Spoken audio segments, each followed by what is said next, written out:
అందరికి నమస్కారం. మన అమ్మ అయితే ఇక్కడ మన ఆశ్రమంలో నిమ్మకాయతో కర్రీ చేస్తుందంట. అది రసం అంట. ఎలా చేస్తుందో ఒకసారి చూద్దాం. నిమ్మకాయ కారానికి కావాల్సిన విధాలన్నీ ఎటువంటి వస్తువులు అమ్మ అయితే ఇప్పుడు రెడీ చేస్తుందంట. చెప్పు మేమేమి అవి. అమ్మా, నిమ్మకాయ రసం తనిగా తీసుకోవాలి.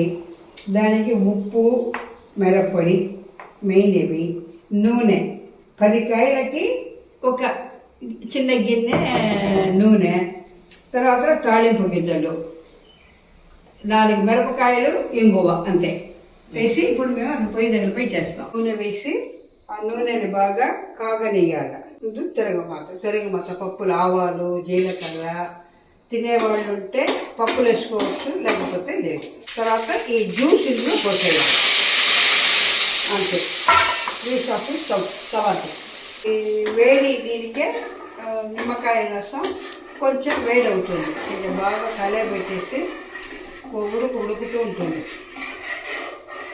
ఇప్పుడు దీంట్లో ఉప్పు వేసుకోవాలి. ఉప్పు అంటే స్టవ్ ఆర్పేసాం కదా, ఆ వేడి మీదే కనుక మిరప్పొడి వేసామంటే బాగుంటుంది. ఆ స్టవ్ ఆన్ చేసి పెట్టి చేస్తే నల్లగా అయిపోతుంది, అందుకని లేకుండా వేయాలన్నమాట. కారం కదా, అంతే. నిమ్మకాయ కారం అయిపోయింది, రెడీ. నిమ్మకాయ కారం రెడీ అయింది. దీన్ని స్మెల్ బాగా వస్తుంది.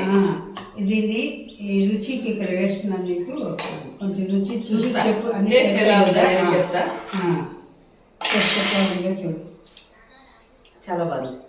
జవ్వన్ అవుతుంది నిమ్మకాయ. ఊరిగా ఉంది, కాకపోతే కొంచెం నోట్లో పడగానే అది పవర్ బాగా వచ్చేస్తుంది, వస్తుంది. చాలా బాగా సరిపోయిందా? అంతే సరిపోయిందా? అన్నంలోకి బాగుంటుంది కదా, వేడి అన్నం. ఒక నూనె కాచుకొని వేసుకోవచ్చు. అమ్మ చాలా బాగా చేసింది. వేడి అన్నంలోకి అయితే చాలా బాగుంటుంది అనుకున్నా. నాకైతే చాలా బాగా నచ్చింది.